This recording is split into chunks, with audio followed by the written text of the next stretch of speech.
Sinepju graudiņš, vārds katrai dienai. Kurš mežā galvenais?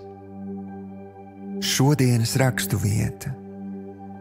Ne jūs mani esat izredzējuši, bet es jūs esmu izredzējis un jūs nolicis, ka jūs ejat un nesat augļus, un jūsu augļi paliek, jo visu, ko jūs tēvam lūgsit manā vārdā, viņš jums dos.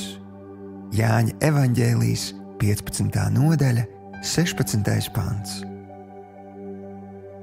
Šodienas pārdomas.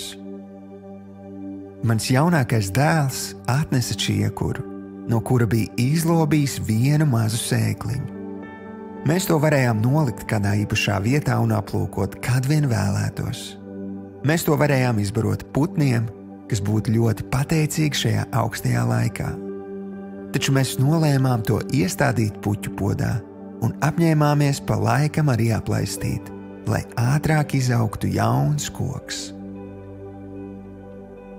Tautas gudrība apgalvo, ka egļu mežā čiekurs esot galvenais. Kāpēc? Jo viņā ir sēkla. Ja izņem no meža sēklu, drīz vairs nebūs arī meža. Kāda sēkla ir apslēpta tevī? Vai esi par to domājis? Vai esi turējis to paglabāt drošā vietā? Vai esi līdz to labā augsnē un ļāvis tai augt? Lai kā tas būtu, zini, ka Dievs tevī ir ielicis unikālu potenciālu un paliekošus augļus, kurus tu spēsi nest tikai atraisot to. Šodienas lūgšana. Tēvs, es tev pateicos, ka tu esi mani izredzējis un atklājies man. Es ticu, ka tu esi pilnvarojis mani darboties šajā pasaulē, lai es nestu īpašus un paliekošus augļus.